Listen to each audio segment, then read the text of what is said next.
σειρά μου για να σας ευχαριστήσω έναν που είστε εδώ.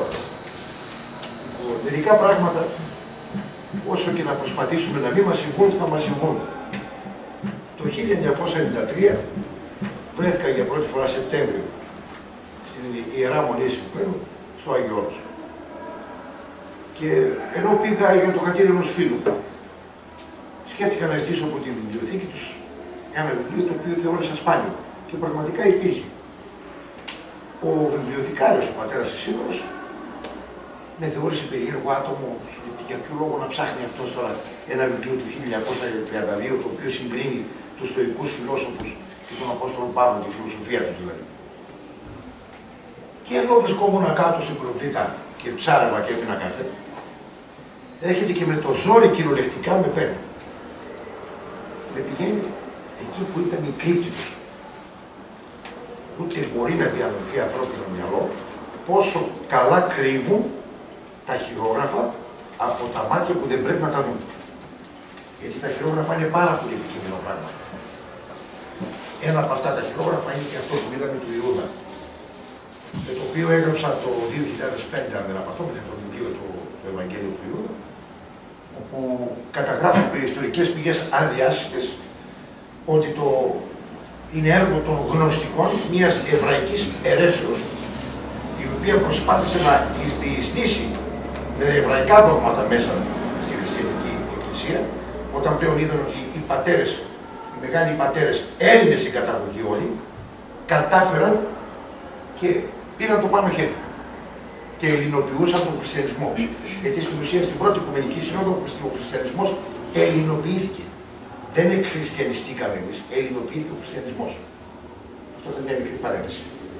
Και εκεί αντιλήφθησαν ότι το ψεύδος που οι γνωστικοί έβαλαν τον τίτλο του Ιούδα. Γιατί τώρα είναι δυνατόν να τα ακούσετε τυπικό πέρα. Δεν μπορεί να ισχύουν αυτά τώρα. Τελείως γελία πράγματα. Τέλος πάντων, ο καθένας ό,τι θέλει υποστηρίζει. Λοιπόν, πηγαίνει που λέτε μέσα στο καθολικό, αφού κοιτάει ότι δεν υπάρχει κανένας γύρω, τραβάει ένα στασίδι. Η εικόνα ήταν πόρτα. Το θηλυκάκι από το οποίο τραβούσε ήταν πίσω από το στασίδι.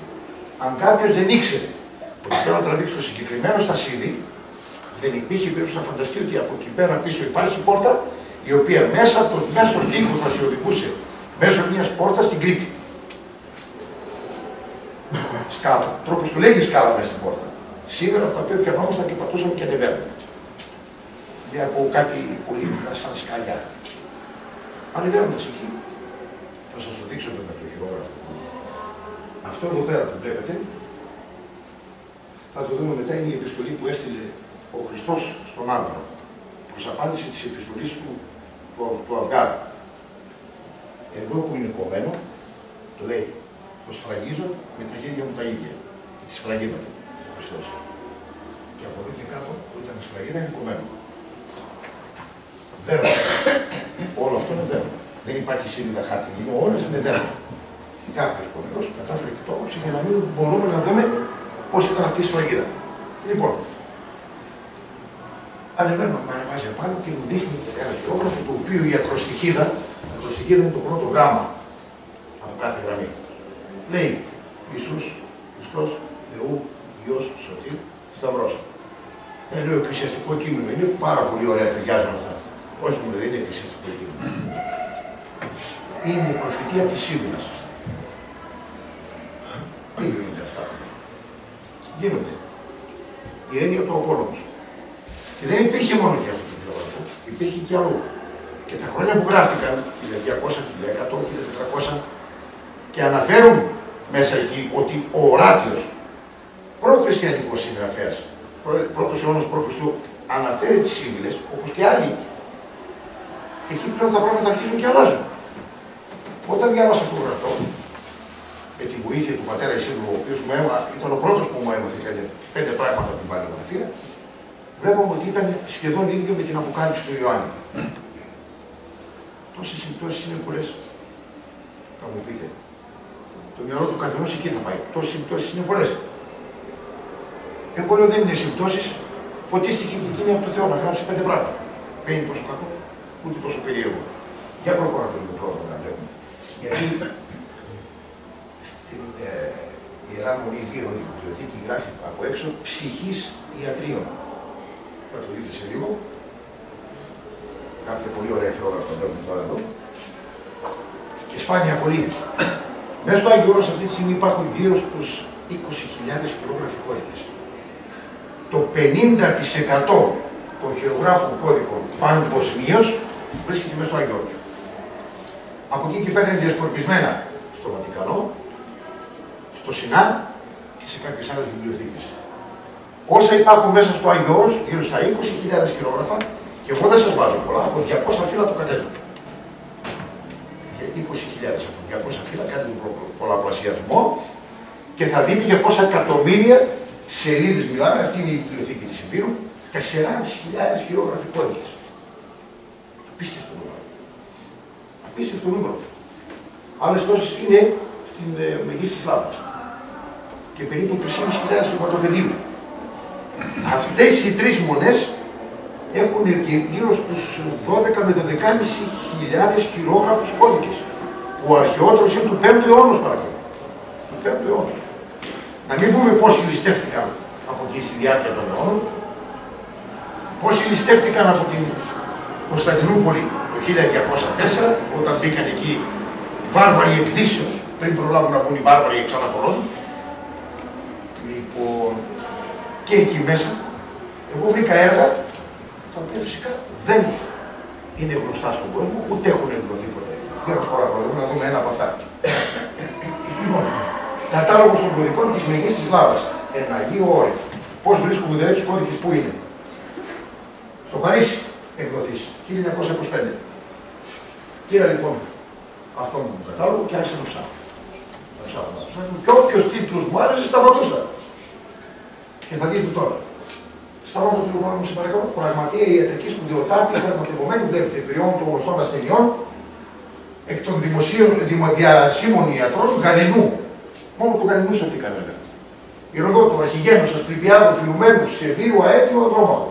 Προκαλώ οποιονδήποτε από εσάς να ψάξει, αν μπορέσει να βρει έστω και ένα έργο που του διασώζεται. Και όμως αυτόν τον τρομερό χειρογραφικό κώδικα σώζονται πάρα πολλά τμήματα από έργα αυτών των πολύ μεγάλων γιατρών της αρχαιότητας που σήμερα δεν μας είναι ιδιαίτερα γνωστοί. Πάμε να παρακαλώ τώρα. Να δείτε πώς είναι περίπου ένα χειρόγραφο από αυτά έργα. Αυτός ο χειρόγραφος κώδικας είναι του 1320. Ο κώδικας 630 στην Ιερά Μονή, στην Μονή Μεγής της Λάβας. Πατριαρχικών ίδρυμα πατερικών μελετών, σφραγίδα, ότι αυτό που βλέπετε είναι όπως το βλέπετε. Υπαρκτό. Σε όλα έχω αυτή την βεβαίωση. Για όλα αυτά όσα θα δούμε και όσα κυκλοφόρησαν μέσα στη βιβλία μου. Έτσι λοιπόν είναι. Και εδώ πέρα μέσα βρήκα. Κυκλοφόρησα σε ένα, το έγραψα σε ένα άρθρο στο Λιμπρόνο το 2006. Λέει λοιπόν ο Γαλλινός, ο οποίος πήρε ένα τμήμα από τον Ιπποκράτη και το προχώρησε. Η αρχαία ελληνική διατροφή μας σώζει από το 95% των ασθενειών. Όχι, τι πρέπει να τρώμε. Η ιδανικότερη τροφή για τον εγκέφαλο είναι τα καρύδια, γιατί μοιάζει πολύ με τον εγκέφαλο. Η ιδανικότερη τροφή για τα μάτια, όπου το πήγες πρέπει να σταματά. Εδώ σταμάτω, ας το βλέπετε, δεν πειράζει. Η ιδανικότερη τροφή για τα μάτια είναι το καρότο, γιατί μοιάζει το καρότο με το μάτι. Και ούτω καθεξής. Εξεπλάγει να τον λέγα. Λέω τι γίνεται. Τρομερά πράγματα μέσα σε αυτό το χειρόγραφο κώδικα. Για όλες τις ασθένειες που ήταν γνωστές στην αρχαιότητα, είχαν μέσα πώς τις αναγνωρίσεις και ποια φαρμακευτική από εκεί να ακολουθήσεις.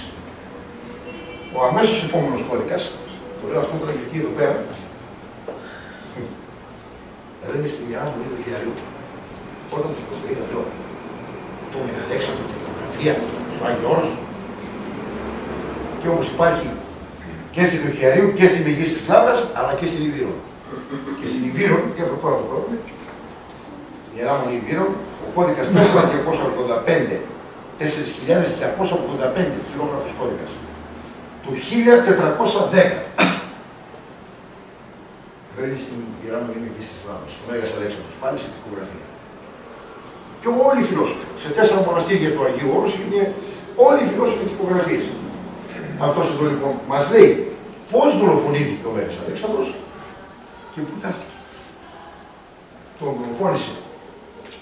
δολοφόνησαν με δηλητήριο, τον κάλυσε ο Μίδιος, Πέρσης Ευγενής, σε σε δίπλα. Όταν πέθανε ο Ηφαιστίωνας, ο Ήλιος Αλέξανδρος είχε γίνει πολύ επιρρεπής πλέον και στο πιωτό, αλλά και στο οτιδήποτε. Ήταν πολύ επιρρεπής να κάνει κάτι κακό.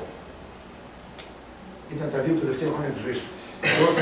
Και εκεί κάπου ο Αριστοτέλης λέει μέσα, έφτιαξε το δηλητήριο θέλοντας να τον σταματήσει τον κατήφορο που τον πήρε.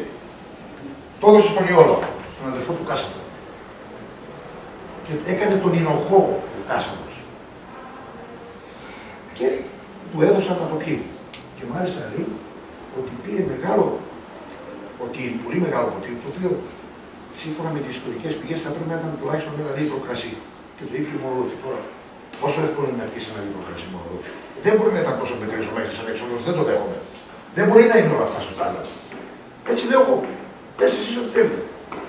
Μέσα εκεί υπήρχε το δηλητήριο. Και πίνοντάς το, έπεσε κάτω με μεγάλο σπασμό στη κοιλιά και μετά από 10 μέρες έφυγε από τη ζωή. Τώρα, θέλησαν να τον πάρει γιατί ήταν δική του επιθυμία, λέει εδώ, στη Σύμπα, στην γέννημα της Σύμπα, για να τα φύγει. Στη διαδρομή, πηγαίνοντας μάλλον, φτάνοντας μάλλον εκεί πέρα, ο ιερέας είπε: δεν το θέλω εδώ, τη σωρό του, δεν τη θέλω εδώ, γιατί θα γίνει θέατρο μαχών το σημείο στο οποίο θα βρίσκεται. Θα την πάτε στον νέο ανηγευθέντα ναό του Μεγίστου Διός, κατά την εντολή του Μεγάλου Αλεξάνδρου είχε χτιστεί αυτός ο ναός μες στην Αλεξάνδρεια και να τα φύγει εκεί. Λοιπόν, ο Πτολεμαίος αντιλήφθη ως πολύ έξυπνος στρατηγός μάλλον, ότι παίρνοντας αυτό το μέρος αυτός και έχοντας εκεί του σωρό του Μεγάλου Αλεξάνδρου, εκεί θα είναι η πρωτεύουσα όλο αυτό το τεράστιο κράτος του Μεγάλου Αλεξάνδρου. Και δεν είχε κι άλλο εδώ τα λένε. Εκεί που ήταν η σωρό του Μεγάλου Αλεξάνδρου, εκεί θεωρούνταν και η πρωτεύουσα. Και πήγε εκεί τη σωρό και την έθεψε εκεί. Έχουμε τώρα, προσέξτε να δείτε, γιατί τα έχω συνδεδεμένα εδώ πέρα, γιατί δεν πάω να θυμόμαστε και όλα. Ζηνόβιος, Διόδωρος, Δίον Κάσιος, Παυσανίας, Πλούταρχος, Στράβων, Ελιανός, Βούρτιος Ρούφος και άλλοι, αυτοί όλοι μας λέγουν ότι πέρασαν και προσκύνησαν τη σωρό του Μεγάλου Αλεξάνδρου μέσα σε αυτόν τον ναό, 4 τουλάχιστον οι αυτοκράτορες της Ρωμαϊκής Αυτοκρατορίας βέβαια, όχι 4 παραπάνω. Ο Οκταβιανός, ο Ιούλιος Κέσσαρας, ο Καλιγούλας, ο Σεπτίμιος Σέβιος και λέγεται ότι ο τελευταίος που πήγε εκεί ο Καρακάρας θεωρούσε τον εαυτό του με την σάρκωση του Μεγάλου Αλεξάνδρου και ζήτησε να απαγορεύσουν από εκεί και μετά να μπει κάποιος για να ξαναδεί τη σωρό του Μεγάλου Αλεξάνδρου και έκοψε τη μύτη. Αυτά τα λένε αυτοί οι ιστορικοί, δεν τα λέω εγώ. Δεν είναι το δικό μου μυαλό. Όσον αφορά και την δηλητηρίαση του Μεγάλου Αλεξάνδρου, τα λέει και ο Αριανός. Και στο τέλος τι λέει πρώτο. Αυτά τα γράφω λέει για να μην νομίζετε ότι δεν τα ξέρω. Δεν λέω ότι είναι έτσι, απλά τα γράφω για να μην νομίζετε ότι δεν τα ξέρω. Λέει. Ο μεγαλύτερος ιστορικός που έγραψε για το Μέγα Αλέξανδρο. Απλά ο Αριανός έγραψε πολύ πιο πριν, έτσι. Μα δεν έχουμε πιο κοντινή περιγραφή για το Μέγα Αλέξανδρο από τον Αριανό. 400 χρόνια μετά, όπως το πρώτο. 400 χρόνια μετά από τον Μέγα Αλέξανδρο είναι ο Αριανός που θεωρείται η πιο κοντινή και πιο έγκαιρη πηγή για τον Μέγα Αλέξανδρο. Και αυτοί λοιπόν όλοι οι ιστορικοί μας περιγράφουν ότι πήγαν εκεί 4 μεγάλοι αυτοκράτορες και προσκύνησαν τη σωρό του Μεγάλου Αλεξάνδρου. Άρα δεν μπορούμε να αμφισβητήσουμε ότι τάφηκε εκεί. Τι έγινε μετά, 4ο αιώνα μετά Χριστός. Από τεράστιο σεισμό έπεσε αυτός ο ναός. Και στη θέση του χριστιανοί με τα ερείπια του ναού, γιατί είχε γίνει πλέον χριστιανική η Αλεξάνδρεια, κάνανε την εκκλησία του Αγίου Μάρκου. Και διαδίδονταν εκεί κάτω από τα ερείπια χάπια, είναι η σωρός του Μεγάλου Αλεξάνδρου, γιατί δεν θέλησαν κανένας, δεν μπορώ να καταλάβω να ασχοληθεί με αυτό το θέμα. Αργότερα οι μουσουλμάνοι όταν το πήραν, κάνανε στο ναό αυτό τζαμί, τον Αμπίνταΐ, το τζαμί του Δικαίρατου. Δικαίρατος ήταν ο Μέγας Αλέξανδρος, γιατί φορούσε την περικυφορία με Δικαίρατο. Αυτό είναι μέχρι εδώ. Τώρα από εδώ και πέρα, να σας πω το δύσκολο της υποθέσεως. Επειδή ένα βιβλίο για να γίνει την εποχή εκεί, όλο δέρμα, έπρεπε να σφάξουν ένα μαντρί κατσικάκια. Μόνο από μικρά κατσικάκια μπορούσαν να πάρουν film, όχι από μεγάλα ζώα. Που σημαίνει ότι γινόταν, έβγαινε πανάκριβο να γίνει ένα βιβλίο. Τι έπρεπε να κάνουν λοιπόν για να γράψουν όσο περισσότερα γίνεται μέσα σε ένα βιβλίο. Να έχουν συντομογραφίες. Εγώ αυτές οι συντομογραφίες που βλέπετε και από πάνω τώρα, τυραννίστηκα πολύ για να τις βρω. Αρκετές μου έδωσε ο πατέρας Ισίδωρος, ο πρώτος άνθρωπος που μου έμαθε κάποια πράγματα πάνω στην παλαιογραφία. Κάποιες με βοήθησαν να τις βρω ο σύζυγος της αξιαγάπητης Δέσποινας, ο πατέρας Απόστολος Γκάτσιας, και κάποιες άλλες, ένας καθηγητής στην θεολογική σχολή στην Βιλέα, ο κ. Μπαλατσέπας. Αυτοί οι τρεις ήταν οι άνθρωποι οι οποίοι με βοήθησαν να μάθω όσα έμαθα πάνω στην παλαιογραφία. Μέσω των συντομογραφιών, γιατί αν έχεις αυτά, μετά από εκεί και πέρα θέλει υπομονή τεράστια. Θέλει υπομονή τεράστια, γιατί κάθε σελίδα θα σε σκάσει μέχρι να την τελειώσεις. Στην κυριολεξία, δηλαδή είναι εξαντλητικό τουλάχιστον. Θέλει πολύ μεγάλη αγάπη πάνω σε αυτό το αντικείμενο, τεράστια υπομονή και να μην πάθεις πλάκα από αυτά που θα δεις. Να μην πάρεις τη ζημιά στο μυαλό σου στην κυριολεξία, γιατί όταν εγώ θα σας δείξω αργότερα, σε λίγο μάλλον, θα σας δείξω τι βρήκα για πρώτη φορά. Δεν ήταν μόνο αυτός ο χειρόγραφος κώδικας με τα έργα αυτών των ιατρών που είναι χαμένα, θεωρούνται χαμένα. Δεν ξέρει κανένας ότι υπάρχουν. Θεωρούνται χαμένα. Λοιπόν, όποιος πρόδρομε αυτές εδώ πρέπει να τις βγάλουμε στο διαδίκτυο. Πρέπει να κάνουμε ένα λαϊκής, ένα σποτάκι, σαν σποτάκι στο χώρο, και να το βγάλουμε στο διαδίκτυο για να τα πάρει όποιος θέλει και αγαπάει αυτό το πράγμα να το κάνει. Γιατί δυστυχώς δεν είμαστε πάνω από 10 οι άνθρωποι που ασχολούμαστε με αυτό το όλο. Δεν είμαστε περισσότεροι από 10. Να μην σας πω ότι βρήκα και πράγματα που ποτέ δεν θα τα δημοσιοποιήσω. Δεν υπάρχει λόγος. Δεν θα με πιστέψει κανένας. Πάνω για παλαβόλη. Δεν με φτάνει και εγώ να κάνω για παλαβόλη. Δεν είναι. Αρκετές φορές στη ζωή μου το έπαθα. Τι να σας πω τώρα. Στην τηλεόραση που ήταν έκανα το 2005 για τους ψυχασμούς, παράδειγμα, τα ξέρω πρόδρομος, μας είχαν πάρει όλοι για παλαβό. Δεν έχω σκοπό να με θεωρούν για άλλη μια δεκαετία παλαβό. Οπότε τα κρατάω στην άκρη και άστα να υπάρχουν εκεί. Να τα ξέρω εγώ. Γιατί οι καλόγεροι εκεί πέρα μέσα που βρίσκονται, όποτε έβρισκαν κάτι καλό, μου παίρνουν τηλέφωνο. Έλα. Οι πιο πολλοί από αυτούς δεν ξέρουν την παλαιογραφία. Αφού θα μας σώσει ο Θοδωράκης. Είναι και αυτό. Δεν ξέρουν την παλαιογραφία. Ξέρουν και καλά που τα ξέρουν. Ξέρουν όμως ότι είναι επιφορτισμένοι να τα διαφυλάξουν και να πάνε στην επόμενη γενιά. Και τα διαφυλάττουν ως όριο οφθαλμού. Δεν υπάρχει σχολή παλαιογραφία σε όλη την Ελλάδα που θέλατε. Δυστυχώς. Ενώ θα έπρεπε να υπάρχει.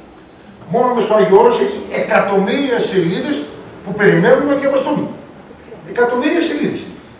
Σας είπα, είναι 20 περίπου χιλιάδες χειρόγραφοι κώδικες, μάλλον από 200 σελίδες ο καθένας, δεν λέω πολύ πιο πολλές.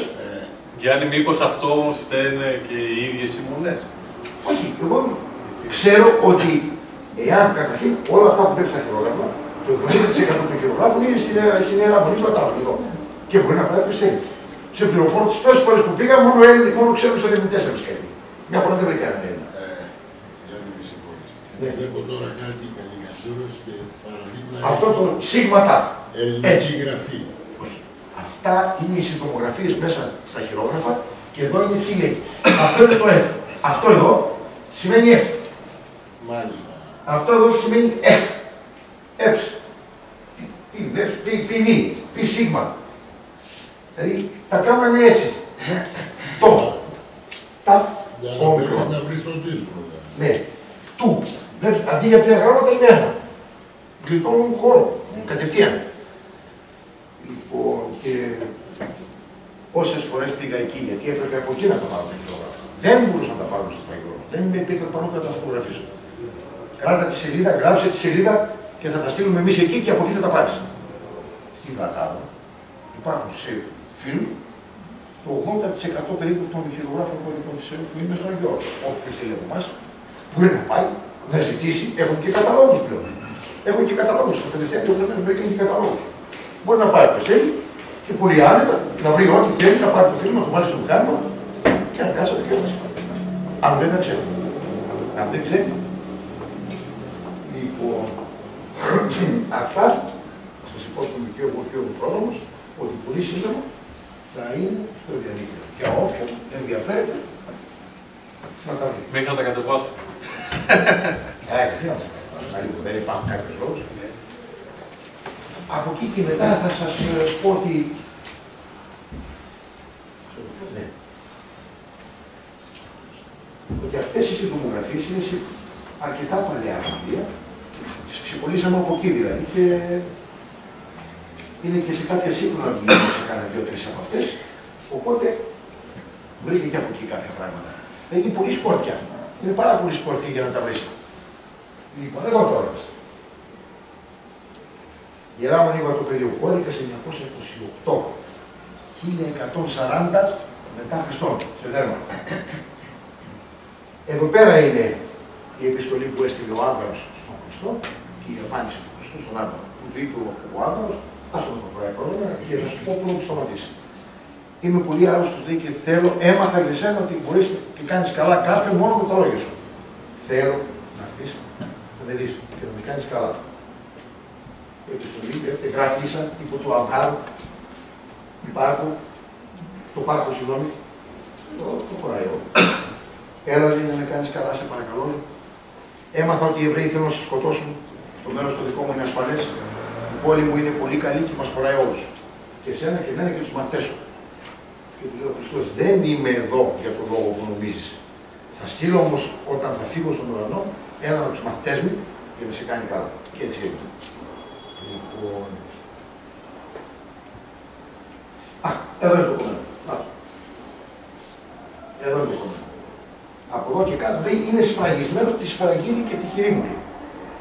Και εδώ ήταν η σφραγίδα του Χριστού. Και έρχομαι εγώ τώρα και λέω: για να έχει σφραγίδα ο Χριστός, την έκανε μόνο για να σφραγίσει αυτό το χειρόγραφο. Μα δεν νομίζω. Δεν νομίζω. Πόσα έχει ακόμα μέσα στον Αγιώργο, κανείς μας δεν ξέρει. Κανείς μας δεν ξέρει. Αυτή η επιστολή βρέθηκε το 1140 ή γράφει? Όχι. Αυτό είναι αντίγραφο του 1140. Από πολύ παλαιότερο χειρόγραφο που έκανε. Ο παλαιότερος που υπάρχει είναι του Κιτάπου του Ιόνος και βρίσκεται στη Γεωργία. Και αυτό συνήθως τα κάνανε. Σε επιστολή δεν έχει βρεθεί. Όχι. Κι όμως υπάρχει. Υπάρχει. Το βεβαιώνει ο Ευσέβιος Κεσαρίας, ο πατέρας της εκκλησιαστικής ιστορίας. Δηλαδή, Ευσέβιος και επίσκοπος Κεσαρίας. Δηλαδή το μοναδικό γραπτό κείμενο που άφησε ο Χριστός. Δεν ξέρουμε αν είναι αυτό το μοναδικό. Αυτό είναι βέβαιο. Ο Κωνσταντίνος Πορφυρογέννητος, σε λόγο του, μεγάλος αυτοκράτορ και ιστορικός, το βεβαιώνει και αυτός. Και μάλιστα έκανε 20 ολόκληρα έτη πόλεμο με τους Άραβες για να πάρει αυτή την επιστολή από εκεί. Την πρωτότυπη. Και στο τέλος η κατάφερε όταν μπήκε στην Κωνσταντινούπολη. Το πανηγύρι που έγινε όταν κατάφεραν να την πάρουν τη μάχη στην Κωνσταντινούπολη, το πανηγύρι που έγινε δεν είχε προηγούμενο. Δεν είχε προηγούμενο. Και συνήθως αυτά να πούμε ότι στην Αλεξάνδρεια τα κάνανε σε αντιγράφες. Ήταν πολύ μεγάλο και το Ευαγγέλιο του Ιούδα το έκανε ο Γρηγόριος της Αλεξάνδρειας. Και έγραψε. Ακριβώς. Και ερχόμαστε εδώ πέρα και λέμε, αφού ήταν αιρετικό, γιατί να το αντιγράψει. Τι νομίζεις, άμα θα πας μέσα στο Αγιώνος υπάρχουν και αυτού του... όλο ο Σόκιν και τέτοια που έχει το αρχαίο είναι που κάνει τραγωδίες. Ο Κάκης. όχι μόνο. Αριστοφάνης. Όχι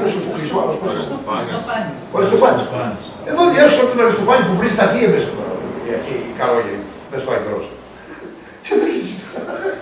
Το όνομα του λόγου. Πάντως... Τι δεν διασώθηκε εκεί πέρα, τι δεν διασώθηκε και μάλιστα πότε.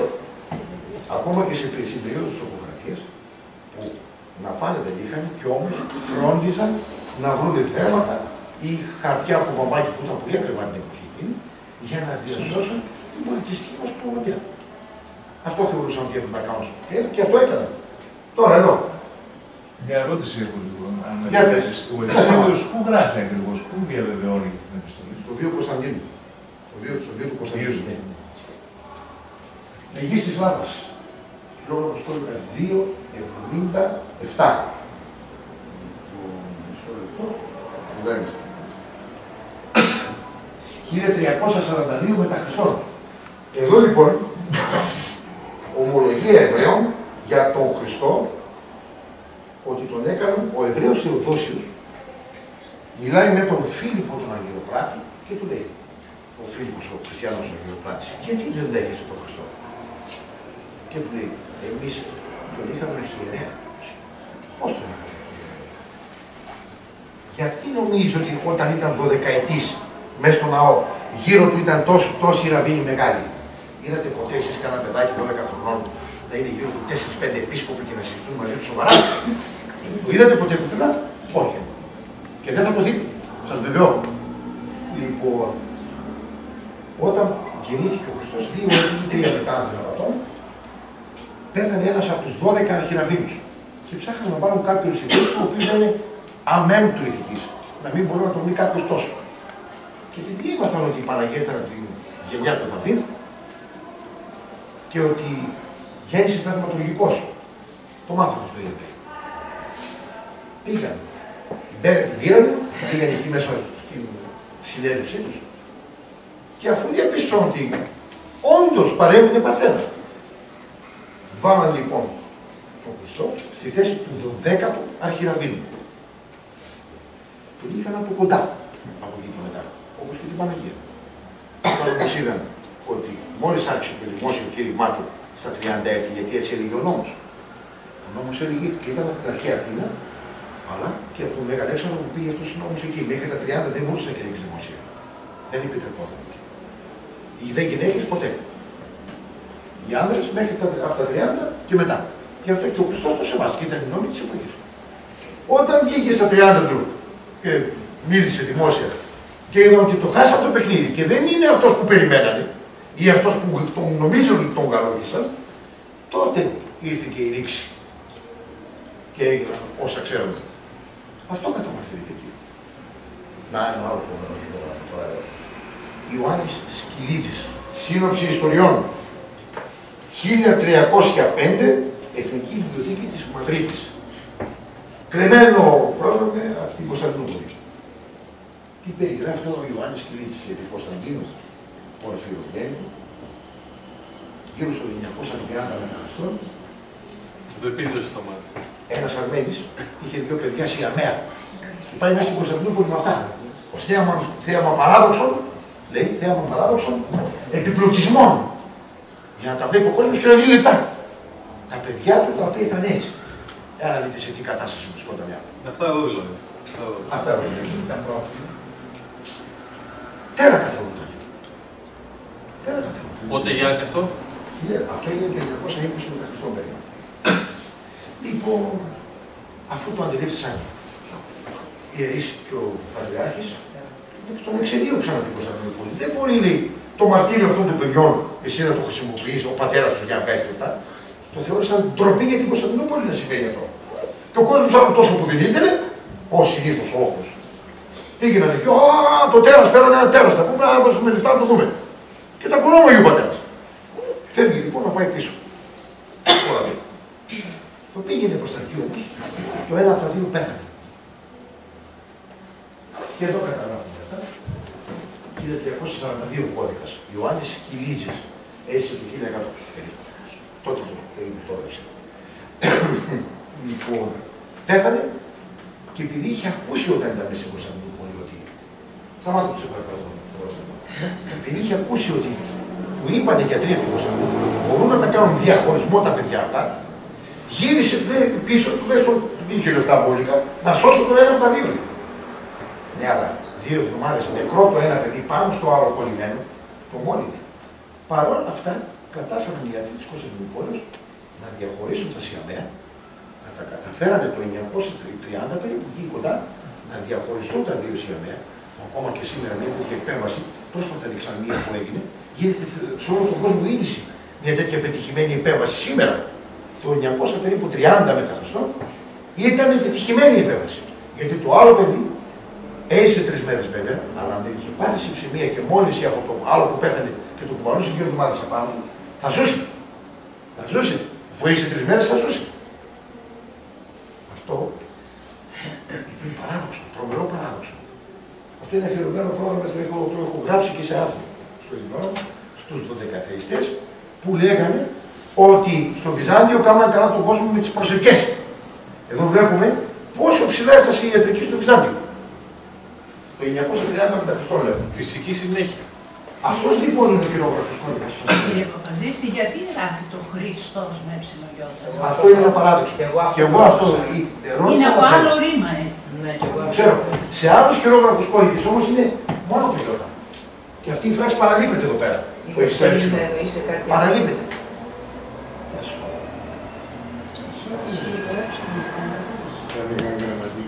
Εδώ, ο Ιησούς Χριστός ποια προχωρεί.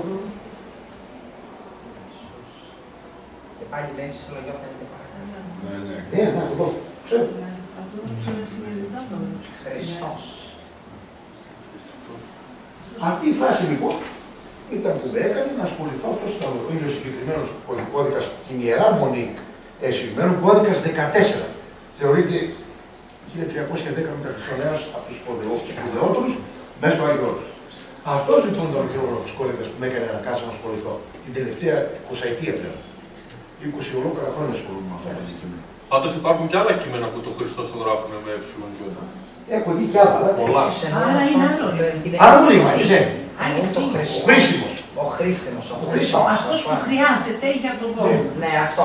Ενώ ο Χριστός είναι χρησμένος. Έχω το χρήσμα σημαίνει με γιώτα. Το χρήσμα. Άλλο ρήμα, Ναι, άλλο γι' τ' αυτό. Δεν ήμουν την εποχή εκείνη να του πιάσω τον Χριστόδωρο. Όχι, Για ποιο λόγο το κάνεις αυτό εδώ. Και δεν το εξηγεί και κανένας. Ναι, γιατί Αυτός τώρα είναι. ποιο Δεν το είναι πιο εξηγεί σωστό κανένας. να Δεν μπορούσα να βρω χρησιμοποιήσω. ιστορική πηγή. Ο Χριστός. Το χρησμένος είναι πιο πολύ ο χρήσιμος. Είναι πιο σωστά το χρήμα έψιλον. Παρ' όλα αυτά, Γιατί το και χρειαζόταν. όλα αυτά που υπάρχουν στο 2000 περίπου π.Χ. Άλλοι λένε ότι τότε περίπου έζησαν. Άλλοι λένε ότι τότε περίπου έζησαν οι Σύριλες. Άλλοι λένε περίπου το 900 π.Χ. Εγώ λέω το πιο κοντινό, το 900 π.Χ. Για να έχουμε αυτό το πράγμα στο 900 π.Χ., μην πουλάμε στο έψιλο λοιπόν. Για να έχουμε αυτό το κείμενο έτσι, που είναι σχεδόν ίδιο με την Αποκάλυψη, σχεδόν ίδιο, σας λέω ότι θα εκπλαγείτε. Αλλά δεν είναι και αυτό το όνομα. Είναι ο Εμμανουήλ. Το όνομα του ήταν Εμμανουήλ. Ο Θεός μαζί μας σημαίνει. Με θυμώνει ο Θεός. Θεός μαζί μας. Δεν το όνομα. Θα είναι επίθετο. Αυτή είναι η Ερυθρέα. Και καπέλα Σιξτίνα. Εδώ τώρα δέστε, η γέννηση του Διός, η Ιερά Μονή Παντελεήμονος, κώδικας 6, 1060 μετά Χριστό. Αλλά εδώ τον περιγράφει ως κοσμικό βασιλέα.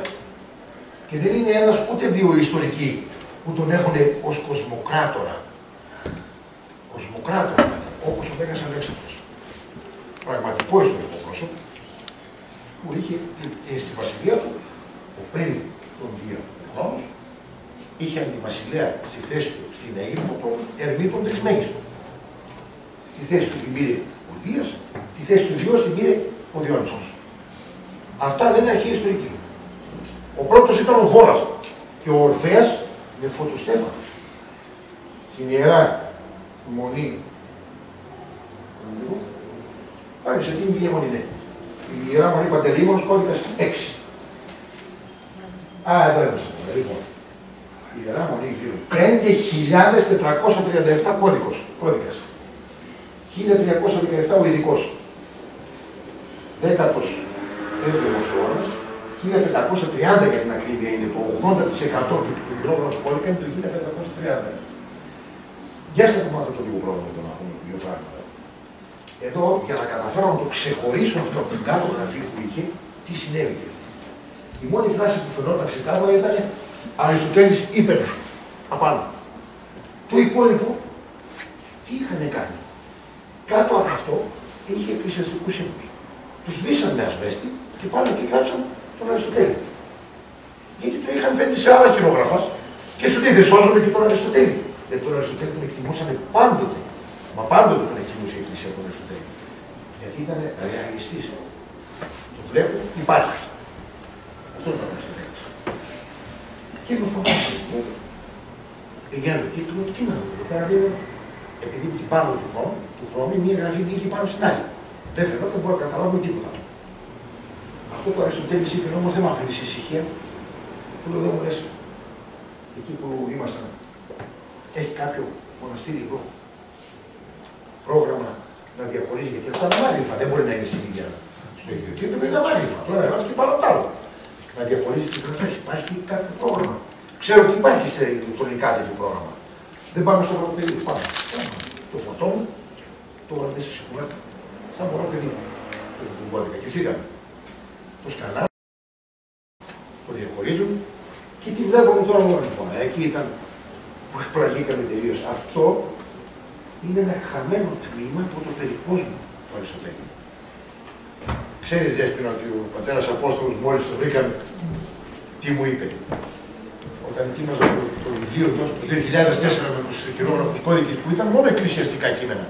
Θα το βάλεις μέσα μου, λέει ο πατέρας Απόστολος. Μα τι λέει, ο Αριστοτέλης με τους εκκλησιαστικούς συγγραφείς.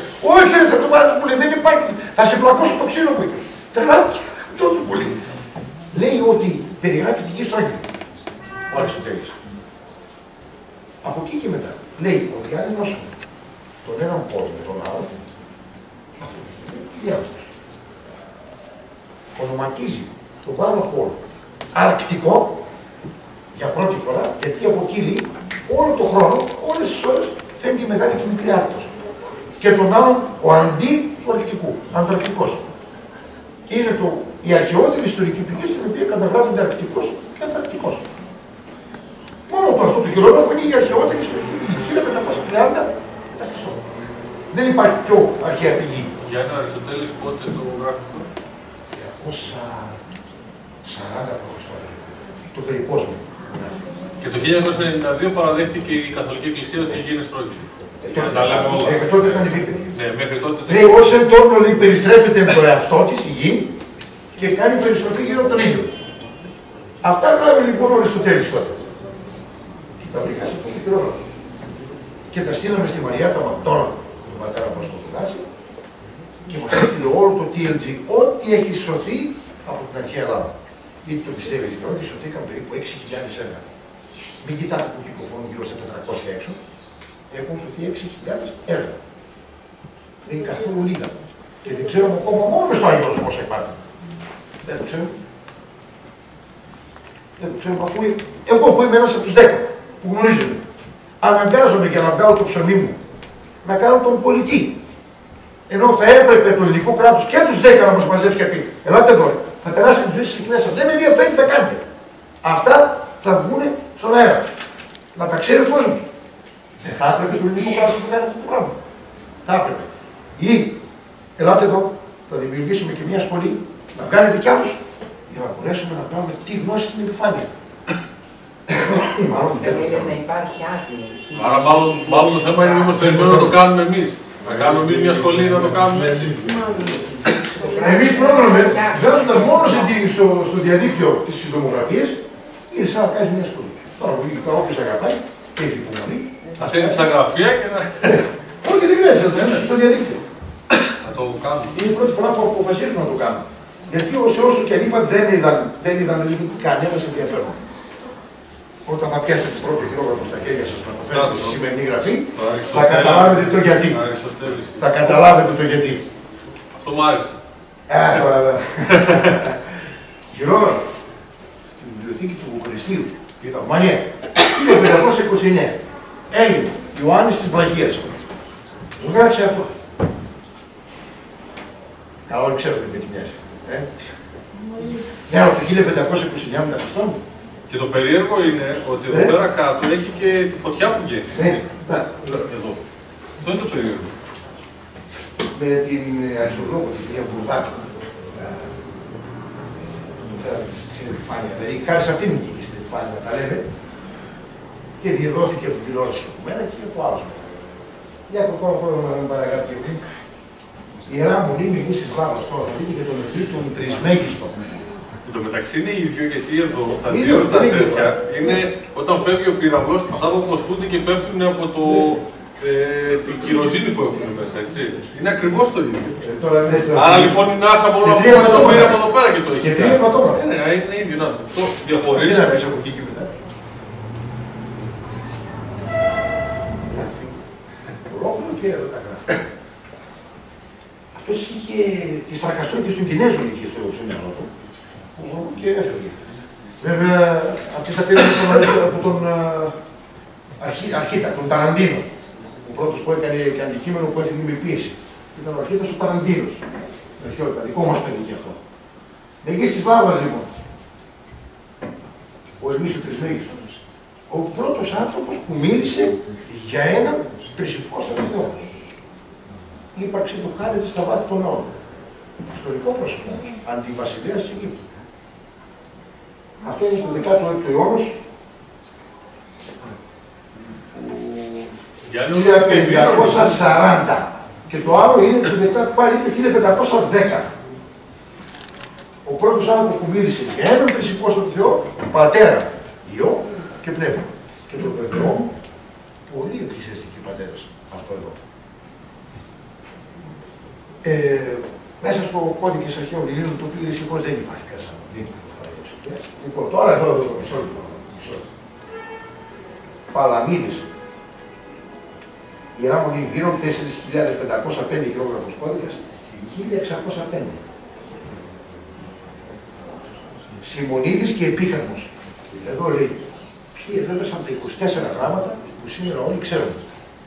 Ο Παλαμίδης τα 17 και τα άλλα τα 7, ο Επίχαρμος και ο Σιμονίδης. Μια αλλά θα δείτε τώρα παρακάτω μια εικόνα. Ο Παλαμίδης ήταν ήρωας του Τροϊκού πολέμου. Αυτό είναι γνωστό. Για να προχωράμε πρόβλημα. Αυτός που κατάλαβε το Οδυσσέας έκανε τον τρελό πρώτος. Και δεν του συγχώρησε ποτέ. Εγώ το γιο του μπροστά. Βλέπετε τα γράμματα που εφέλησε. Είδατε το Δέλτα, το Ήτα, το Α. Τα είδατε. Το Υ. Κάτω γράμματα. Αυτός τα εφέλησε. Για σας να το αυτή είναι η γραφή που βρέθηκε στη Γιούρα. 5.000 π.Χ. Α, Υ, Δ. Αυδή σημαίνει φωνή. Από το έμεινα άναυδος. Χρησιμοποιούμε ακόμα αυτή τη λέξη, αλλά σύνθετη. Και έρχομαι εγώ τώρα και λέω, αφού ήταν ήρωας του Τροϊκού πολέμου και εφεύρεσε αυτός αυτά τα γράμματα και τον βεβαιώνουν πολύ ιστορικοί της Αγγλώτας, πώς μπορεί το 5.000 π.Χ. να υπάρχουν αυτά τα γράμματα. Άρα, μήπως ο Τροϊκός πόλεμος δεν έγινε τότε που ξέρουμε. Αφού οι Φοίνικες. Μήπως. Λέω εγώ τώρα. Μήπως. Άρα δεν έγινε τότε που ξέρουμε ο Τροϊκός πόλεμος. Για πάμε να δηλαδή τώρα και σε χειρόγραφο κώδικα, πώς βρέθηκε η μουσική από τον Πυθαγόρα. Στο χαρακοτυπείο που έβαζε δύο σιδερένιες κορδές, δεμένες, τυπούσε εκεί, έβγαζε άλλο θόρυβο.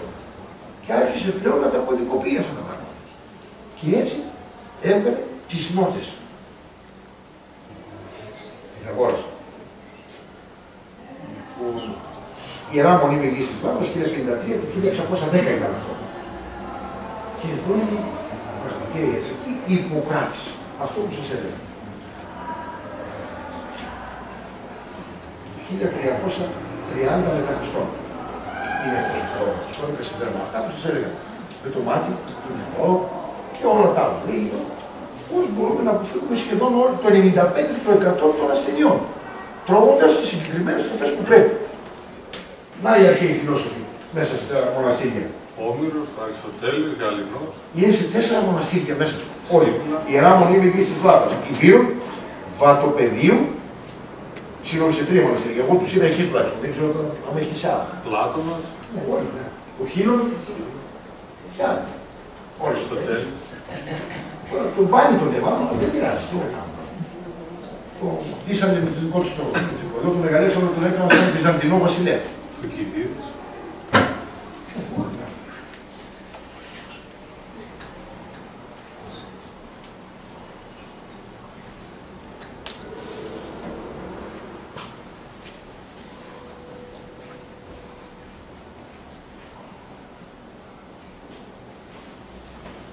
Ιερά μου τι βίρωνη. Τώρα εδώ είναι. Επάνω στο γράμμα του Μιλάνε. Μιλάνε. Εδώ, ένας μια μέρα, ξέρεις τι είχε πρόβλημα, δεν σας ακούστε να δείτε τώρα εξυπνάδες ορισμένων ανθρώπων. Δεν λέει μέσα στην Αποκάλυψη πάρε χαρτί και μιλάνε, λέει και γράψε. Πού το λέει, ξέρω τι. Για να το χαρτί και το μιλάνε, πότε ήρθε εδώ. Εγώ όσο ξέρω που λέω γύρω στο 1000 μετά Χριστόν. Άρα γράφτηκε η Αποκάλυψη το 1000 μετά Χριστόν. Κάτσε λίγο. Η αρχαιότερη διαθήκη που σώζεται είναι το 350 μετά Χριστόν και είναι εξ ολοκλήρου όπως την ξέρουμε εμείς σήμερα στο Βατικανό. Το πανομοιότυπο που λέει. Πώς είναι δυνατόν αυτό που πες. Πίσω όμως. Μπαίνω στο TNT που μας έστειλε χάρη στον πατέρα Απόστολο του Βάτσια, Μαρία Ταμαντός, πατάω χαρτί, θέμα μελάνι. Και σας πληροφορώ και στα υποκρατικά και σε άλλα και σε άλλα και σε πόσα άλλα. Μιλάει για χαρτί και για μελάνι. Οι αρχαίοι Έλληνες γνώριζαν και το χαρτί και το μελάνι. Αλλά δεν είναι εφεύρεση των Κινέζων. Αλλά τι γίνεται, γιατί δεν το συνέχισαν. Που και οι Αιγύπτιοι. Ναι, γιατί δεν το συνέχισαν το χαρτί, γιατί δεν διατηρούνταν στον χρόνο. Ενώ το δέρμα το βλέπουμε και μόνοι μας. Αυτή διατηρείται στο χρόνο. Κύριε Ριτζή, μέχρι τώρα πόσα εκατομμύρια ελληνικά ρήματα έχει? Αυτό ναι, είναι. Το 1970 κάτι ήταν. Μπορεί να φτάσει. Όχι, γύρω στα 70 είναι τώρα, γιατί γίνονται παράγωγα λέξεων. Η TNG Θησάβους Λίγκουι της Γκρέτσια, μέσα εκεί η Μαριέτα Μακτόνα έχει σώσει όσα αρχαία έργα υπάρχουν αυτή τη στιγμή σε πάρα πολλές βιβλιοθήκες στον κόσμο. Ό,τι μπόρεσε βέβαια έτσι, γιατί ξόδεψε και πολλά λεφτά από την περιουσία της η γυναίκα για να διατρέξει στις βιβλιοθήκες της. Ναι, αλλά τα μισά που υπάρχουν παγκοσμίως αρχαία χειρόγραφα είναι στο Άγιο Όρος. Εδώ τώρα τι γίνεται. Δεν μπορεί να πει μια γυναίκα εκεί. Και δεν έχει την αδικία σε μένα. Πάρε το τραγάκι να δεις τη φαμίλια στο έξω και κάτσε μέσα εκεί και ψάχνει για μένα. Και το θέμα είναι, Γιάννη, αυτό που είπαμε και στα άλλα τα μαθήματα, ότι όλα τα κάνουν ξένοι, έτσι, όλα τα κάνουν ξένοι. Εδώ εμείς δεν. Εμείς ασχολούμαστε με το πότε ο Λαδόπουλος έχει το καινούργιο επεισόδιο. Ο Ηλίας Σωτηρίου, ένας πολύ καλός φίλος, γίναμε φίλοι αργότερα, το 2004 όταν αποχώρησε το κώδικα στο αρχαίο Ελλήνων, είχε πάρει ένα βιβλίο, ήταν στη Λιόν, από το Τηλιάστη Κονδυλόπουλο. Το Τηλιάστη είναι παγκόσμιο κανάλι, δεν είναι μόνο στην Ελλάδα. Πήρε λοιπόν αυτό το βιβλίο εκεί, μέσα στο πανεπιστήμιο εργάζονταν. Και το έδειξε μέσα στο πανεπιστήμιο. Και όταν αυτοί οι άνθρωποι είδαν ότι χειρόγραφα και σε κακό χάλι ακόμα, κατάφεραν με υπομονή τεράστια, με υδρότα, με στεναχώρια, με άγχος να τα φέρω στη σημερινή γραφή. Μου κάνα πρόταση να πάω εκεί. Καλά λεφτά. Υπήρχε ένας όρος όμως. Να μην δημοσιοποιήσω ποτέ ό,τι θα δω. Όχι. Ας πήγαινες. Όχι. Τη δικιά μας την κληρονομιά. Να γίνει εσείς μαγκές. Να βγάλετε πάλι αύριο Αϊνστάιν και ιστορίες τέτοιους μεγάλους με αρχαίες ελληνικές γνώσεις. Έπρεπε να πάτε, κάποια στιγμή θα έβγαιναν. Δεν έμειναζα κι εγώ αρκετά λεφτά τότε και δεν έμεινα. Τι και σήμερα. Μπορούσατε να τα δίνατε σε κάποιον άλλον. Όμως όρος απαράβατος. Όρος απαράβατος να μην δημοσιοποιήσω ποτέ τίποτα από ό,τι θα δω εκεί. Και έτσι δεν δέχτηκα. Εδώ τώρα είναι λεγόμενα του Πλάτωνα. Πλάτωνα, αν λίγο όπως έχετε τρυφήσει, θα είδατε ότι δεν είναι μόνο ο Σοκράτης, δεν είναι το Κόνιο, διότι κήρυτε αλότριων θεών και διευθυντή ωραία. Δεν ήταν μόνο αυτός. Ο Αριστοτέλης τη τελευταία στιγμή πήγε στη Χαλκίδα και εκεί κράτησε λίγο χρόνο και πέθανε σε ένα χώρο γιατί δεν έκατσε και αυτός να πιει το Κόνιο. Ο Πλάτων πουλήθηκε σκλάβος. Ο Πρωταγόρα του κάψαν τα βιβλία, τον Αναξαγόρα τον σπάσαν στο ξύλο πόσες φορές δημόσια. Και όλα αυτά γιατί τα τραβώσαν γιατί ήταν ελευθερό. Όχι γιατί ήταν λάθρες και δεν ξέρω τι. Έτσι πιστεύαν, έτσι κάνουν. Μέρος της φιλοσοφίας του. Και ήρθαν και άλλο και ήρθαν και ένα Θεό. Πολύ απλό. Και τους άρεσε αυτό και το λέγανε. Ναι, αλλά είχαν και το στο Ιερατείο, δεν σήκωνε αστεία. Μην κοιτάτε που σήμερα το Ιερατείο δεν μπορεί να πει κουβέντα. Μου βγαίνει ο κάθε Σαχαμάρας και λέει ό,τι βλακιά του κατέβει στο κεφάλι να πει του Χριστού. Το Ιερατείο κάθε σιγουρία και δεν λέει τίποτα για να την πέσουν όλοι οι Σιριζέοι που έδωσαν από πάνω. Γιατί δεν μπορεί να πει το Ιερατείο τώρα, γιατί είναι υπόδουλο σε ένα μεγαλύτερο Ιερατείο. Ακόμα σήμερα έχει μασόνους εκεί μέσα πολλούς πλήρες. Πρώτος και εκείνος ο Βαρθολομέος του Κωνσταντινούπολου. Αλλά εκεί είναι άλλο θέμα. Θα πάμε μακριά την κουβέντα και δεν θέλει. Εκεί στις Λάβρας λοιπόν. Αυτό το θέμα τώρα που βγαίνει ο Μελόπουλος με τη διατροφή του Αγίου Όρου είναι υποκλοπές από όλα αυτά τα κοινά. Ο κύριος Παπαζής το έγραψε. Δεν τα λέω. Είναι μετριόμφο και σας νόμους. Άσε να λένε οι άλλοι για μένα. Απλά πώς το γυρίζει αυτός που έχει υπογράψει το μνημόνιο, πώς το γυρίζει τώρα για να βγάλει τα λεφτά. Και το τελευταίο που έχει τώρα το χειρούρα μου πάρει για αυτό. Τέλος πάντων. Και πολλά να γράψουν το όνομά του. Αφής παράδοση Αριστοτέλης είπε, εν τες ημέρες εκείνες, φως της Αγίας Τριάδος λάμψη και σπάσαν την γη. Για τις τελευταίες μέρες του κόσμου. Και άλλα τέτοια. Και όχι μόνο και άλλα. Τώρα, εάν το βρίσκα μόνο σε ένα χειρογράφο, θα έλεγα Εντάξει, ρε παιδιά, μας πάνε πλάκα να πούμε για να μας κάτσανε καλό και κοιτάγνωσε. Δεν θα το κάνουμε σε ένα χειρόγραφο μόνο. Και όταν το ένα είναι στο Σινά, το άλλο είναι στο Αγιώρος και το άλλο βρίσκεται στο Βατικανό. Και ξέρουμε ότι εκεί που γράφτηκαν ήταν πολύ μακριά από τον ένα από τον άλλο για να συνομιληθούν. Τότε κάπου λες. Εδώ τώρα είναι του Διοσκουρίδη. Βλέπετε. Διοσκουρίδης, βοτανική. Κώδικ 275, Ιερά Μονή Λυγής της Μάδας. 1030 μετά Χριστό παραγράφο. Όλα τα φυτά που ήταν μπροστά στην αρχαιότητα τα έχει ζωγραφημένα και γράφει τις ιδιότητες τους μέσα. Που κάνουν καλό στον ανθρώπινο οργανισμό. Μα όλα. Δίκαιο είναι αυτό. Ευτυχώς. Δικός εσύ. Αυτό ευτυχώς εκδόθηκε. Και ο Λιακόπουλος είχε βγάλει κάτι. Το πρέπει να το έχει από την δικαιοσύνη. Αν δεν απατώμε. Ο Βελόπουλος έβγαλε. Κάτσε βέβαια. Αλλά δεν θυμάμαι πώς είχανε. Αυτό είναι του κράτου του Πτολεμαίου. Ποιος το έχει αυτό το βιβλίο. Υπάρχει από διάφορους εκδοτικούς οίκους υπάρχει. Ζήτρος, εκδόσεις Ζήτρος. Διοσκουρίδης βοτανική. Λοιπόν, Πτολεμαίος. Ιερά Μονή Βατοχεδίου. Κώδικ 655, 1220 μετά Χριστόν. Περιγράφει όλη και τη σχεδιάζει. Και το θέμα το δικό μας εδώ που είμαστε εμείς, μέχρι λίγο πιο κάτω από τα σκόπια το λέει Μακεδονία. Ξεκάθαρα. Ξεκάθαρα Μακεδονία. Να. Και αυτό υπάρχει και σε άλλον, αυτό το πήραμε αυτοί από εδώ πέρα από τον Κλάδιο το Λεμαίο και το κάνουν μόνο της Μακεδονίας στο μέρος. Κάποιοι ξέρει μια γραβούρα είναι. Προς τα πάνω που πάει η αυτό και είναι εδώ. Εδώ πέρα είναι όλα τα μέρη που βρίσκονται υπό κατοχήν ακόμα.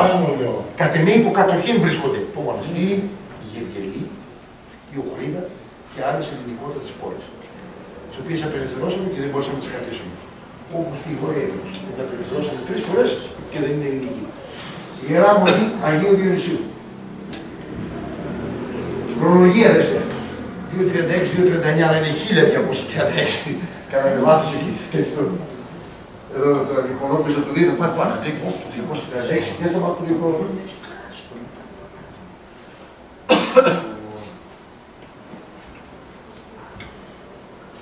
Φτάσαμε τώρα κάτι. Δίαιτα κρυφής Γαλινός. Διαθήκη Γαλινού. Λέει τι πρέπει να τρώμε όλο τον χρόνο. Πουθενά δεν μιλάει όμως για κρέας. Πουθενά. Η λέξη κρέας ήταν απαγορευμένη. Και πρώτος το ξεκίνησε αυτό που θα αγόρασε. Ναι. Κατά τις κρεοφαγίες εντελώς. Και μάλιστα ήταν τόσο λιτοδίαιτος που μια μέρα ένας από τους μαθητές του ήταν λίγο ευτραφής και του λέει πως πότε θα κάνεις τη φυλακή σου ισχυρότερη. Θεωρούσε το ανθρώπινο σώμα φυλακή. Πως πότε θα κάνεις τη φυλακή σου ισχυρότερη, του είπε. Γιατί τελετουργεί και υπάρχει. Απαγόρευε το κρέας αυστηρός και διαρροπάνω. Πέστε μου όμως τώρα εδώ που ήξερε ο Γαλινός ότι το κρέας έχει ως φυσικό του συστατικό την τοξίνη.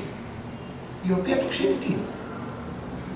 Αν, θέλω να λίγο πάνω σημαίνει, αν το σώμα έχει την ιδιαιτερότητα και όλα τα κρέατα, όλες τις τοξίνες τις πάει σε ένα σημείο και μόνο αυτό ασθενεί, μπορεί ένας άνθρωπος να τρώει συνέχεια κρέας, αλλά δεν είναι ασθενήσει. Είναι γιατί έχει την καλή τύχη να έχει πολύ καλό μεταβολισμό και να σπορπάει σε όλο το σώμα την τοξίνη. Το σώμα το ίδιο. Αυτός είναι τυχερός. Λοιπόν, είναι φυσικό συστατικό όμως η τοξίνη στα κρέατα. Και δεν είναι σημερινό φαινόμενο. Είναι από την αρχαιότητα, δεν είναι τώρα. Πώς το ήξερε ο Γαλινός. Ανοίγω. Δεν είχαν στα ζώα τότε περίεργες τροφές. Πώς το ήξερε. Λοιπόν, αυτά είναι εδώ πέρα. Και αυτοί λέει που δεν μπορείτε χωρίς να μην φάτε κρέας, να τρώτε 1 με 2 φορές το μήνα. Γι' αυτό έτρεγαν πάρα πολλά ψάρια στην αρχαιότητα. Ο Αριστοτέλης μέτρησε στην ηχθιαγορά του Πειραιά 110 είδη ψαριών. Ναι, το κρέας το είχαν μόνο για τις γιορτές. Γι' αυτό και μας έμεινε το έθιμο αυτό και σήμερα. Και τρώμε στις γιορτές πάντα κρέας. Πάντα. Το θεωρούσαμε μόνο τις γιορτές. Καθημερινά, αν πήγαινε κάποιος, δηλαδή τώρα, αν είχαμε μηχανή του χρόνου να πάμε στην αρχαία Αθήνα, κάτι, ή ψάρια, ή λαχανικά, ή όστια. Σε καρπούς. Ναι. Το ρύζι ήταν άγνωστο. όχι ακριβώς άγνωστο, έφεραν οι στρατιώτες του Μεγάλου Αλεξάνδρου στον Αριστοτέλη Ρίζη. Αλλά όταν το μαγείρεψε και πριν, δηλαδή, αυτό που το Γρηγούρι το δικό μας είναι 10 φορές υποδιάστατο σαν τροφή. Ή από τον τραχανά μας. Να μην φάμε Γρηγούρι ή τραχανά και να τρώμε αηδίες, έτσι που Αριστοτέλης το είπε, και απερίφθη το ρύζι. Και δεν μπήκε ποτέ στη διατροφή των Ελλήνων από τότε. Μέχρι φυσικά τις τελευταίους 2 αιώνες. Αυτό λοιπόν εδώ είναι πάλι του Γαλλικού, δίαιτα ακριβής για όλους τους μήνες του χρόνου. Και πάλι δεν αναφέρει πουθενά το κρέας. Πάλι δεν αναφέρει πουθενά το κρέας. Και αυτά τα 2 κιλόγραμμα σας πληροφορώ καλό γιατί τα έχουν σημαία.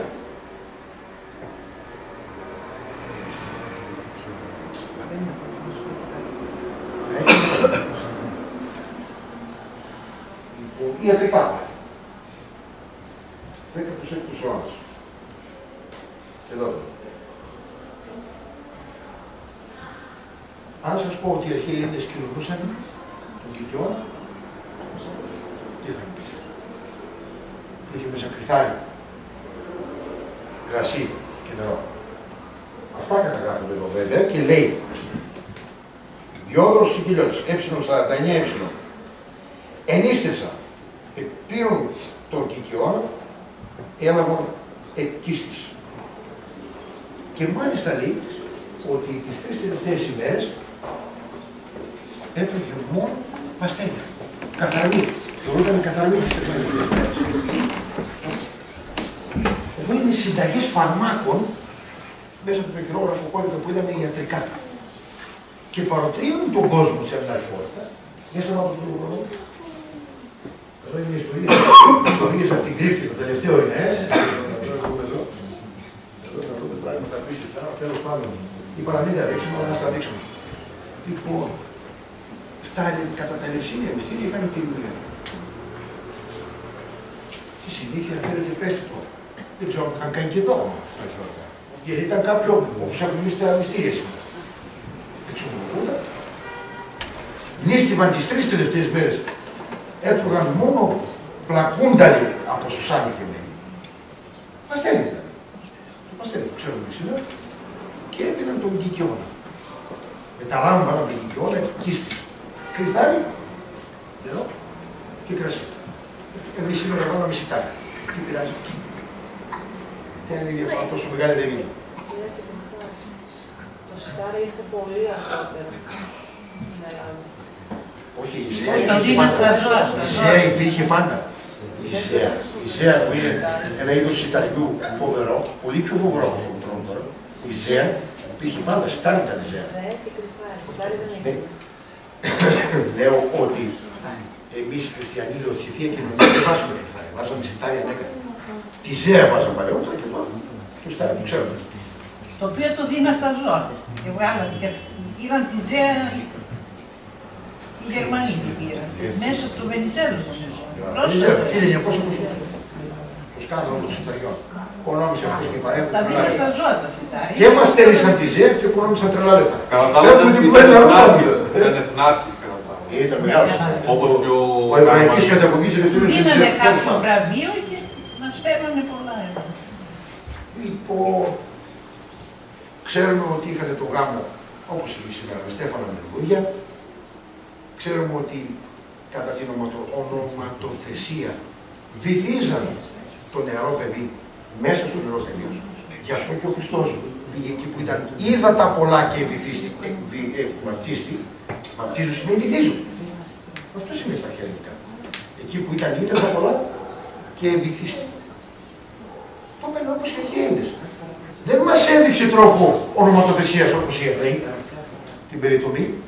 Και ο Αχιλλέας το ίδιο έκανε. Τον άρπαξε η μητέρα του από το πόδι και τον βούτυξε. Την Αθανασία. Εκείνο ήταν άλλο.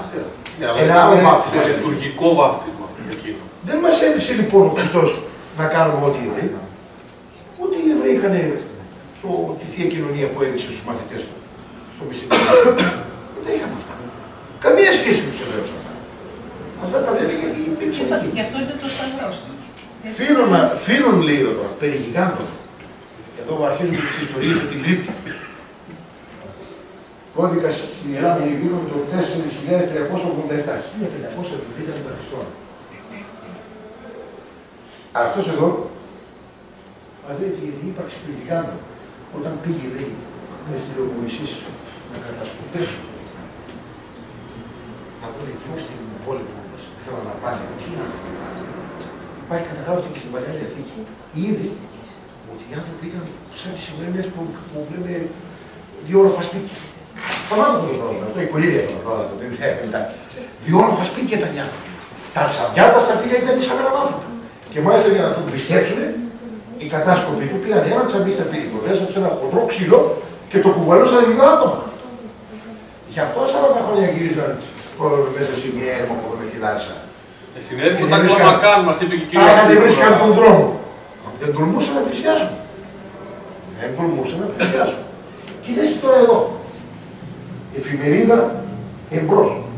7 Αυγούστου 1900. Σκελετή γιγάντων αρχαιολογικό έβλεπα η Μεσσηνία. Αυτός που το βρήκε είναι περίπου 3,5 μέτρα σκελετό.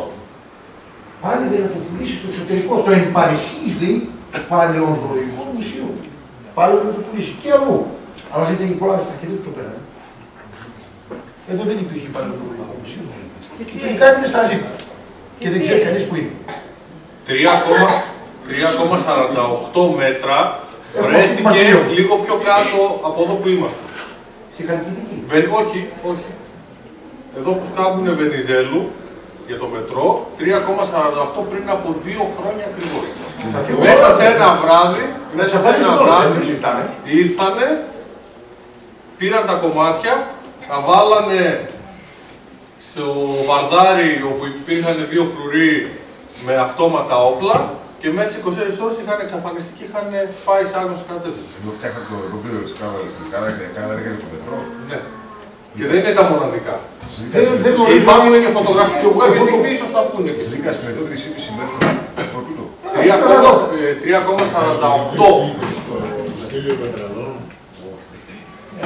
Συγγνώμη, αυτό γιατί γίνεται, Γιατί παίξει. Δείξαμε τις φωτογραφίες. Γιατί υπάρχουν απλά Τα πουλήσανε. Όχι, δεν τα πουλάνε. Απλά αν θα βγει κάτι έξω που δεν είναι τα έξω, θα πρέπει να αναιρέσουμε όλη την συμβατική ιστορία. Βάλω την μέρα φυλακή και δεν είχα γίνει κάτι. και Παλαιά Διαθήκη. Α, και άμα υπήρξε, μετά και άμα δεν υπήρξε. Όλες οι Σε ένα πόλεμο μεγάλη. Ναι, αλλά δεν είναι με βάση την επιστημονική κοινότητα. Η θρησκευτική κοινότητα μπορεί να θέλει να γεμίσει κάποια κενά, αλλά δεν είναι αυτή τη στιγμή που κάνει. Η Παλαιά Διαθήκη καταβατηρεί το τι υπήρχε. Όχι, άλλο λένε. Αποδεικνύεται ότι υπήρχαν. Αυτό αποδεικνύεται. Όχι, ερώτησα εγώ γιατί τα κρύβουν, ενώ υπάρχουν σε όλες τις θρησκείες και υπάρχουν και σε όλα τα Για να μην επιβεβαιωθούν για ακόμα μια φορά τα γραφόμενα της Παλαιάς Διαθήκης. Γιατί Γιώργο, εάν επιβεβαιωθεί ένα πράγμα θα γίνει να πρέπει να επιβεβαιώνονται όλα. Οπότε δεν του συμφέρει. Μα δεν θέλω να τα αμφισβητούν, δεν θέλω να τα επιβεβαιώνουν με ευρήματα. Ακριβώς. Δεν του συμφέρει να κάνουν κάτι. Και πώς κατέληξαν αυτοί οι γίγαντες να μειωθεί το ύψος. Μειώθηκε το ύψος ή όχι? Στον παγκόσμιο κατακλυσμό που έγινε, Δεν ξέρω, δεν βρίσκω. στον παγκόσμιο κατακλυσμό που έγινε, τον έναν που ξέρουμε εμείς εδώ στην αρχαία Ελλάδα, δεν θα πω το νόημα. Ευκαλίωτος, οι Εβραίοι που καταγράψαν ως κατακλυσμό του νόημα. Εμείς ως ούτε ευκαλίωτος. Εκεί λοιπόν δεν κατάφεραν να σωθούν τα τεράστια αυτά πλάσματα. Εκεί χάθηκε η παρουσία τους εκεί απάντηση. Όμως υπάρχει ένα χειρόγραφο ακόμα, το οποίο δεν το αναδεικνύει. Βατοπεδίου, 645 κώδικα. 1410 μετά Χριστόν. Λέει, περί των την γην πρώτου κατακλυσμού κατοκισάντων έξω του ωκεανού. Έξω του ωκεανού. Και αναφέρει γίγαντες τεράστιοι. Δεν ήταν σε πολύ καλή κατάσταση στο χειρόγραφο. Κατάφεραν με τεράστια επιμονή και κόπο να το φέρω στη σημειογραφή. Λέει ότι όσες φορές φύγανε έξω από τον ωκεανό και πέρασαν και την Ατλαντίδα, δική μας, εξερευνητές, δεν κατάφεραν τις περισσότερες φορές να γυρίσουν πίσω γιατί γίγαντες τους βρίσκαν και τους τρώγανε. Πώς κατάφεραν όμως αυτοί και ήρθανε, πέρασαν τον ωκεανό και εδώ, αυτό δεν το καταγράφει, όμως το πέρασαν εδώ. Και άρχισαν να τρώουν τους ανθρώπους και οι άνθρωποι λιγόστεψαν πάρα πολύ. Και προσευχήθηκαν όλοι μαζί στο Θεό για να τους σώσει. Και τότε έγινε ο κατακλυσμός. Και μάλιστα η ιστορική απόδειξη αυτών των λεγόμενων βγήκε πριν από ένα μήνα, πριν από 1-2 μήνες από τον National Geographic, που αποκαλύφθηκε. Πιστεύω ότι τα νησιά του Πάσχα τα ξέρετε όλοι με τα περίεργα τα κεφάλια. Ναι. Γιατί να φτιάξουν μεγάλα κεφάλια. Έλα όμως που δεν ήταν κεφάλια.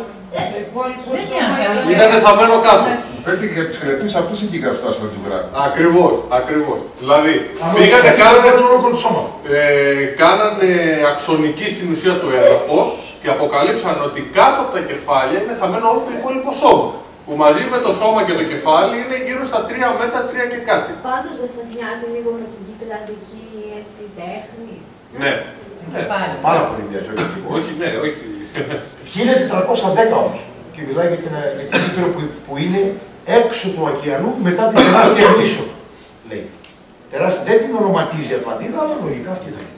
Δεν μπορεί να είναι κάτι άλλο. Σας το λέω πολύ συνοπτικά τι λέει. Έτσι, δηλαδή, δεν ξέρετε. Και συνεχίζει βέβαια μετά. Και μας λέει τα γνωστά τα ιστορικά που ξέρουμε όλοι. Από ένα σημείο και μετά. Και εδώ τώρα είναι το τελευταίο, για να μην πήρουν 455 ειδικός κωδικός, 1596 γενικός κωδικός ελληνικός, 1370 μετά Χριστόν. Λέει ότι οι Απόστολοι Ανδρέας και Ματθαίος πήγαν στη χώρα των ανθρωποφάγων και εκεί βρίσκονταν θαυματουργικό στη ζωή τους. Θα τους τρώγανε. Και ήταν αυτή η χώρα λοιπόν. Σκυθία, πόλη της Περσίας. Όπου εκεί ο Μέγας Αλέξανδρος όταν έφτασε, βρήκε να έχουν έθιμο να τρώνε τους νεκρούς τους. Για να πάρουν τη δύναμη από τον νεκρό. Και το πνεύμα. Βρήκε αυτό το έθιμο ο Μέγας Αλέξανδρος. Δεν είχαν αυτά τα έθιμα εκεί. Και ήταν καθόλου συνηθισμένο. Δεν ήταν για αυτούς κάτι τρομερό. Και εδώ λέει πώς γλιτώσαν θαυματουργικός. Άγγελος Κυρίου τους πήρε όταν πλέον τους είχαν για φάρμακο. Όποιος θέλει να πιστεύει, όποιος θέλει να πιστεύει. Και ποιοι ήταν αυτοί που θανατώνανε και τους γονείς τους όταν περνούσαν μια ηλικία. Οι σκύθες πάντως, ναι. Τρώγαν τους νεκρούς. Βρήκα πάρα πολλά ακόμα βρήκα, αλλά έχω σπίτι μου περισσότερες από 1500 σελίδες από αρχαία χειρόγραφα. Δεν ξέρω αν τα πιο πολλά από αυτά θα τα κάνω στον αέρα, γιατί δεν θα με πιστέψει κανένας. Αν τώρα δω το τελευταίο αυτό. Αν ποιος θα σε πιστέψει, πες μου. Ποιος θα σας πιστέψει. Μερικά έτσι, ως παράδειγμα. Όχι στα χορτάκια. Ότι οι δύο Απόστολοι γλίτωσαν θαυματουργικά. Θαυματουργικά τη ζωή τους. Θαυματουργικά, ποια χρονολογία. Όταν ζούσαν. Τον πρώτο αιώνα μετά Χριστόν. Όταν πήγαν να κηρύξουν τον χριστιανισμό παντού. Δηλαδή οι Ρωμαίοι είχαν καταπατήσει όλη την επικράτεια. Τον πρώτο αιώνα μετά Χριστόν. Λίγα έτη μετά την σταυρική, μετά το σταυρικό θάνατο και την Ανάσταση του Χριστού. Διασκορπίστηκαν οι Απόστολοι για να πάνε να κηρύξουν τον χριστιανισμό. Και αυτοί οι δύο είχαν αναλάβει να πάνε και μάθουν. Και εκεί θα τους περίμενε πολύ κακή μοίρα και πολύ κακό τέλος, αλλά την κλείψαν. Επίσης έχω διαβάσει κάπου στην Κίνα ότι βρήκανε πάρα πολλούς σκελετούς γιγάντων. Όχι μόνο. Όχι μόνο. Γι' αυτό είπα ιστορίες από την Κρήτη. Σκέφτηκε κάποια στιγμή. Θα σας πω ότι είχα και αρχαιόλογο που έφτασε στο σημείο το 1430 ένας πατριάρχης, ο Νεόφυτος, ο Ζευγιουπόλος, να βγάλει λόγο ότι σταματήστε να νομίζετε ότι υπάρχουν τρικόλακες και τέτοια πράγματα στο Πύμνιο. Είχε διαδοθεί τόσο πολύ, γινόταν χαμός και όλοι νομίζουν ότι υπάρχουν τρικόλακες. Και σήμερα ακόμα αν θα δείτε υπάρχουν τρικολακονίσια λέγονται. Κάποια. Υπάρχουν. Στο Αιγαίο μέσα. Λέω ότι θα έμανε κάποιος εκεί γιατί πίστευαν ότι θα γίνουν τρικόλακες. Και μάλιστα τους βάλανε και μία πέτρα μέσα στο στόμα, έτσι ώστε όταν ξυπνήσουν. Εκεί είχε φτάσει ο κόσμος, τόσο η συντεμονία. Και στη Βενετία. Και αναγκάστηκε ο Πατριάρχης να βγάλει γραπτό λόγο και να τον διανέμει παντού για να σταματήσει ο κόσμος να νομίζει ότι υπάρχουν προεικόνες. Βέβαια, όταν πήγε το ρεύμα παντού, σταμάτησαν να υπάρχουν περίεργες σκιές και περίεργα πλάσματα. Το σκοτάδι έκαμε τον κόσμο πολλά να φαντάζεται. Το σκοτάδι. Μετά υπήρχαν περίεργα κουπιά όμως. Όταν πήγε το ρεύμα παντού, σταμάτησαν όλες αυτές οι θεωρίες. ως επιτοπλίστων, πάρα πολύ. Ό,τι έχετε να με ρωτήσετε, σας ακούω. Πολύ ευχαριστώ. Τώρα έχει ένα σήμα η οθόνη. Ερευνητικός οργανισμός Ελλήνων. Α, είναι το σήμα. Στα πλαίσια του Σήμα της σχολής. Ακριβώς. Γιάννη, συγχαρητήρια. ό,τι μπορούμε κάνουμε. Λοιπόν, εγώ αυτό που θέλω να πω είναι ότι καλός ή κακός, εμείς από το 2001 τα λέμε, έτσι, με βάση τον Ερευνητικό Οργανισμό Ελλήνων. Δεύτερη χρονιά φέτος στο Ανοιχτό Πανεπιστήμιο. Ευχαριστούμε που έρχεστε. Αυτούς που δεν έρχονται, αλλά είναι μόνο επαναστάτες του Facebook και της ιστορίας, αυτούς δεν τους ευχαριστούμε, γιατί είναι συνένοχοι, όπως και συνένοχοι είναι όλοι αυτοί που δεν γνωρίζουν το τι γίνεται. Γιατί όταν υπάρχουν κάποιοι που βγαίνουν και τα λένε από το 2001 το νεότερο μέρος του ΕΟΕ. Και αυτοί συνεχίζουν και λένε και πράττουν τα δικά τους, τότε πολύ απλά, τώρα ξέρετε έχει γίνει στη μόδα, τα λέγαμε και την προηγούμενη φορά, ότι όλοι κατεβαίνουν για δημοτική σύμβουλη. Ναι. Τώρα όμως είναι ένα άλλο παραμύθι, ότι επειδή έχει κουραστεί ο κόσμος από τους πολιτικούς, ας βάλουμε αγράμματους, ας βάλουμε ανθρώπους που δεν έχουν καμία σχέση με την πόλη, με τους δήμους και όλα αυτά, να κατεβαίνουν για δημοτική σύμβουλη. Έτσι, εδώ έχω δει με μεγάλη έκπληξη, Γιάννη, έτσι, κοριτσάκια, τα οποία δεν ξέρουν να κάνουν τίποτα άλλο εκτός από υποδοχή σε νυχτερινά μαγαζιά, να κατεβαίνουν δημοτική. Γιατί πάρα συνέβησε τώρα όταν ποδοσφαιριστής του Ολυμπιακού που δεν έχει φέρει και καν του δημοτικού Αγίου. Το ξέρουμε αυτό, ναι, το ξέρουμε. Ούτως ή άλλως η θέση του οργανισμού από το ένα είναι γνωστή, ότι οποιοδήποτε κόμμα ή απόκομμα, από αυτά που έχουν μπει στη Βουλή ή από αυτά που δεν έχουν μπει στη Βουλή, δεν μπορούν να προσφέρουν τίποτα στην Ελλάδα και όποιοι ασχολούνται με την πολιτική παρά μόνο απατεώνες.